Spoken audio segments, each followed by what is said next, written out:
Network programming is another one of those areas where we really could create an entire course. This video is brought to you by OppiPies Academy. What we're going to do is just do a little bit of network programming to kind of get your appetite wet for it. Now, network programming is really common. Anytime you need to communicate with a server, you're doing network programming. Now, in Python, we'll need to import the socket library.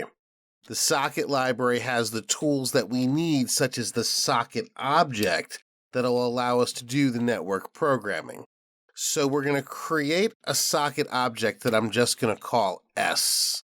And that socket object is basically going to control the interaction with the server. Now, what we're going to do is get the local machine name, and we'll store that in host. We'll get it from socket.getHostName. That's like localhost locally or whatever the host name may be. And then we're going to reserve a port for our service. So we'll put our port on 3333. That one's generally unused. That could be 1, 2, 3, 4, 5. As long as you're not using a port that's already used, you should be okay here. Now we'll continue to create our server by binding to the port. So now we're going to use that socket object that we created and the bind command. And this is where we actually create the server. So now in the bind command, we're going to create host port. So we're giving it both those pieces of information. So now that we've bound to the port, we actually have to listen for some kind of client connection. There hasn't been any client connection at this point because we haven't established a server. Now, when we listen, that's going to start up our TCP listener. So we're going to be listening for something to happen from the client. So here we'll do s.listen, and we'll set the timeout at 5 seconds. If we don't hear anything after that, we'll stop listening. So now we basically listen in a loop. So we can use a Boolean and say, while true, we're going to accept the connection with the client. So here we go. C ADDR equals s dot accept. And now, once accept runs from the socket, we're going to get two objects here, the connection, which will be stored in C, and ADDR, which will be the address. So you'll see how that's used here in a second. So we'll say connection made from, and there you can see, we'll see the address that the connection is made from. Then on the connection, we're going to use send to say, thank you for connecting. So then we basically have our host. Now we're going to close once we say thank you for connecting. We're not going to do anything with the connection here. It's a little beyond the scope of this particular course. But we've made the connection from a client program, which we're going to write in a second. So let's go over this one more time. First, we import the socket library, which obviously is key to whatever we're doing here. We're then going to create the socket object, and we're going to assign that to the value S. And again, that socket object is just going to manage the connection. Then on host, we're going to say socket.getHostName. So that'll store the host name in host, and then we'll assign port 3333. We'll bind to the host and port we just created, and then we'll listen for a connection. And we'll say while true, so we'll kind of loop through here because this will always be true. We're going to listen and we're going to accept the socket connection with the connection and the address being assigned here.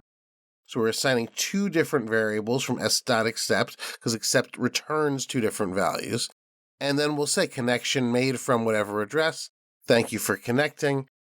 And then we'll close. I'm going to save this particular program. in our Python folder and our desktop, and I'm simply going to call this server.py. So that's the server portion of our connection. Now we're going to write a very, very simple client that'll connect to that server. So let's create yet another new application here in our idle program. And this will be the client program. So this will interact with the server. I'm sure you've heard of client server before. So we'll save this guy as client.py. Again, we'll put this in our Python folder on our desktop.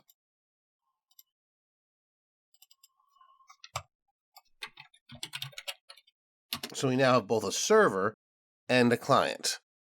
Now for the client, what we're going to do is run again, or import again, the socket module. So import socket. We use sockets on both ends of the connection, both in the client and the server. So we're going to create a socket object again. So far, our client program is identical to our server program. And now we're going to get the host name.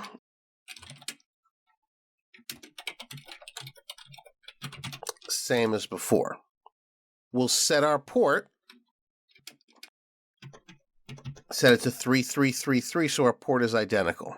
So that's just the setup. So essentially we have a socket that's the same on both our client and server so they can talk to each other. Now here's where things are different. Now on the socket, instead of listen, we're going to use the connect command, and we're going to give that the host and the port. So we're not binding, we're connecting to that host and port.